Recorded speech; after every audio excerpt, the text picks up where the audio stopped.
Hey everybody, it's Ron from Pick Dawgz, and this is Ron's Rundown. We're going to go over the MLB games scheduled for Monday, May 9th, 2022. Now, if you like what you see, make sure to give this video a big thumbs up and subscribe to our channel. And don't forget to leave a comment down below with what your baseball picks are for Monday. If you're looking for my best bets, you can find those at the Premium Picks tab at Pickdawgz.com. I'm running a daily $15 MLB best bet, so you can check that out at Pick Dawgz Premium. Alrighty, here we go. Here are the games for Monday, May 9th. First up, we're going to take a look at the afternoon contest between the Baltimore Orioles and the Kansas City Royals. This will be a makeup game for the one that was postponed on May 7th. We should see Carlos Hernandez and Tyler Wells as the starters in this one. Now, these two teams split the doubleheader yesterday. The Royals won Game 1 and the Orioles took Game 2. So now this will be the rubber match of this three-game series. Orioles now 10-17 this season. The Royals 9-15. So two of the weaker teams in the American League thus far. You know, in this spot, I do like the home team in the Orioles, fading Carlos Hernandez in this spot. 6.47 expected ERA for Hernandez. He's allowed more walks than he's earned strikeouts, which you guys know is no bueno in my opinion. And I do think the Orioles lineup is going to be able to get to him early in this spot. You know, both teams had to use a number of relievers because of the doubleheader yesterday. So I don't think either is at a really advantage or a disadvantage. So I think with these starting pitchers alone, the Orioles do have some value here. So give me the Orioles on the money line at home. Next up, we see the Texas Rangers taking on the New York Yankees. We're going to see Jon Gray and Luis Severino as the starters in this one. This will also be a makeup game from May 7th postponement. Now, we saw the Yankees take Game 1 of the doubleheader on Sunday. The Rangers took Game 2. Both games went well under the total, 2-1 and 4-2 final scores. And I like the under yet again in this spot. I know the total's really low in this one, but I think it makes sense. You know, Jon Gray, although he does have that 7.5 ERA, he has a 3.74 expected ERA, 3.61 expected FIP. He's striking out batters. You know, the home run ball, a little bit of an issue, but the walks really haven't been. And the Yankees offense has looked a little sluggish as of late. They didn't look good on Sunday. In that Toronto series, we kind of saw mixed results. We saw a 9-run performance in one of the games, but a 3-run and a 1-run performance in others. And on the other side, you know, Luis Severino is pitching well this season. The Rangers have struggled quite a bit against right-handed pitching this year. They do well, much better against lefties than they do righties this season. Texas right now ranked 29th in baseball, team OPS against right-handed pitching. So I think runs are going to be hard to come by yet again in this spot. So I'm going to take the under in the afternoon contest between the Rangers and Yankees. Next up, we see the Pittsburgh Pirates hosting the Los Angeles Dodgers. Julio Urias and Dylan Peters as the projected starters for this contest. Now, to me, this is a tough game for me overall because I think just based on value, I can't take the favorite in this spot. You know, I do think the Dodgers have a strong chance of winning this ball game, but Julio Urias is not a minus 250 pitcher on the road, in my opinion. You know, he's got a 1.88 ERA, which is strong, but when you look at the other numbers, 3.71 FIP, a 4.34 xFIP, that doesn't scream minus 250 in my opinion. A 7.1 Ks per 9 rating is down 2+ strikeouts per 9 from last season. The walks are up as well. He got 3 walks per 9. Last year, 1.84. So, you know, he's not pitching nearly as well as he did last season. Obviously, last year, a great year for him. And the Dodgers are going up against a lefty in this matchup. We've gone over how the Dodgers fantastic against righties this year. Against lefties, they're ranked 16th in baseball in team OPS against lefties. So, you know, not bad, but not great either. And to me, it's just not minus 250 worthy. I think the Pirates can keep this game close. Peters has pitched really well. He hasn't given up a single earned run yet this season, a 3-0 record. I'm going to take the 1.5 runs with Pittsburgh. I think it's a low-scoring game. I think with runs being hard to come by, having 1.5 in your back pocket isn't a bad idea with the dog. Next up, we see the Milwaukee Brewers taking on the Cincinnati Reds. We're going to see Brandon Woodruff and Luis Castillo as the starters in this one. Now, it must be a big confidence booster for this Reds team, for them not only to be able to snap that losing streak, but to win a series as well. They took 2 of 3 from the Pirates this weekend, but I don't love their chances in this spot, at least in Game 1 against the Brewers. You know, Brandon Woodruff, we've seen him with mixed results this year, but he did have 12 strikeouts in 5 2/3 innings against this Reds lineup last time out. Sure, he gave up 3 earned runs, but his bats were able to back him up. They've done that for most of the season. In fact, in the last 4 outings that Woodruff has pitched in, the Brewers were able to win, and in all 4 of those games, they covered the run line as well. Luis Castillo making his season debut after being injured at the start of the year. And, you know, I do think it is a big addition to this rotation. Somebody that they could definitely use Castillo right now. but I do think it's going to take some time for him to get back to the form he was in last season. In the minor leagues, in his first couple rehab starts, he pitched well for the most part. He was striking out batters left and right, but he did have some issues with the control. He was walking a good amount of batters as well, and we've seen that in the past from Castillo. If he's off, he can be way off, and in his first start of the season in the majors this year, I'm not sure I can trust him against the Brewers lineup that's been really good against righties. Give me the Brewers on the money line in this spot. Next up, we see the Oakland A's taking on the Detroit Tigers. Paul Blackburn and Michael Pineda are your starters here. Now, to me, the A's have a clear advantage in this starting pitching matchup.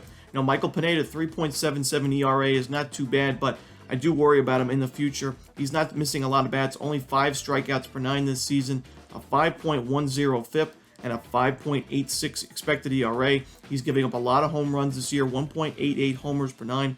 On the other side, Paul Blackburn pitching lights out this season, 2.22 ERA, and even lower, 2.09 FIP this season. He's missing bats with 8.5 Ks per 9. He's not giving up virtually any walks, 1.11 walks per 9, which is incredible, and only 0.37 home runs per 9. He has been special in this A's rotation, special surprise. And although the A's lineup has struggled quite a bit lately, so has the Tigers. And I do think in a lower scoring game, I like the A's here getting the plus money. I think they have a much better shot at getting to Pineda than the Tigers do Blackburn. So give me the Oakland A's on the road here. Next up, we see the Cleveland Guardians taking on the Chicago White Sox. We're going to see Michael Kopech and Zach Plesac as your projected starters. Now, man, this White Sox team is playing really well as of late. The offense hasn't really done it too much. They're only scoring, 3-4 runs a game in the last few games, but the pitching staff has been incredible, and that's the reason they were able to sweep the Red Sox. They were able to sweep the Cubs at Wrigley Field in a 2-game series, and they competed at a high level against the Angels as well. And now they're taking on a Guardians team that can certainly hit right-handed pitching, but with Zach Plesac on the mound, I do like the White Sox here. Plesac, a 4.44 ERA, but a 5.68 expected ERA, not missing bats, giving up a lot of base runners. And Michael Kopech on the other side has been special for the White Sox, 1.17 ERA, 23 strikeouts in 23 innings, coming off a 4-inning shutout performance against the Cubs. The Guardians, they've looked really competitive as of late, but I'd much rather have them at home where they were able to sweep the White Sox not too long ago at Progressive Field. I think the White Sox get some revenge in this spot. I'm going to take them on the money line. Next up, we see the Tampa Bay Rays taking on the Los Angeles Angels. Now, we don't have an official line out yet for this game, but it does look like Jeffrey Springs and Noah Syndergaard are going to be the starters. If I had to guess, I think Springs is obviously going to be an opener, but I do think Corey Kluber, who was originally projected to go, I think he'll follow up Springs here. So we should see Springs for an inning or two, and then Corey Kluber and Noah Syndergaard on the other side for the Angels. Syndergaard did get roughed up a little bit against the Red Sox last time out. His strikeout numbers are way down this season, which I've mentioned I'm not too concerned about, but when he goes 7 innings with only 3 Ks last time out against the Red Sox lineup that's really struggling, it does concern me a little bit. And he's going up against the Tampa Bay Rays team that does really well with pitch-to-contact pitchers. And, with Jeffrey Springs pitching well and Corey Kluber having a strong season as well, I think there is going to be some value with the Rays here. They're probably going to be the underdog, getting some nice plus money when the line does officially come out. And I know Tampa Bay lost a heartbreaker on Sunday to the Mariners, but I do think this is a spot where I think they have their best chance to win a game in this series right here in Game 1. So give me the Rays on the money line on the road. Next up, we see the San Diego Padres hosting the Chicago Cubs with Mike Clevenger and Kyle Hendricks as your starters. Now, Kyle Hendricks has really struggled away from home this season. He did struggle last time out at Wrigley Field as well, but on the road, he gave up 6 earned runs in 4 1/3 innings with 3 home runs in his last road start against the Brewers, and in his first road start, 3 2/3 innings, 7 hits, 6 earned runs, and 1 homer against the Pirates, 4 walks as well in that one. And I can't trust him on the road in this spot either against the Padres lineup that's done well against righties this season. Mike Clevenger, not my favorite option on the mound for San Diego, but the Padres have played well at Petco Park. Cubs have struggled a little bit on the road as well, and I think the Padres win this game. So give me the Padres on the run line here. Try to get a better price here with San Diego. Next up, we see the Miami Marlins taking on the Arizona Diamondbacks. Humberto Castianos and Eliezer Hernandez as their starters here. Now, Hernandez, 6.66 ERA this season, and where we've seen him struggle the most is allowing the long ball. He's given up 7 home runs this year already in only 24 1/3 innings, and that includes 1 home run allowed in his last outing against these Diamondbacks, where they scored 5 earned runs on him in 4 innings of work. The Diamondbacks' offense overall isn't the best, but they are actually a pretty powerful team. When you look at their numbers strength-wise against righties this season, the Diamondbacks are 5th in baseball in isolated power versus right-handed pitchers, and that's not going to bode well for a starter like Hernandez that has a lot of issues with the long ball. On the other side, the Diamondbacks' pitching staff has been incredible this season. They're number 2 in the league in starting pitcher ERA this year. And Castianos, he may not be one of the better options in the rotation for a pretty loaded Diamondbacks rotation with guys like Gallen and Kelly.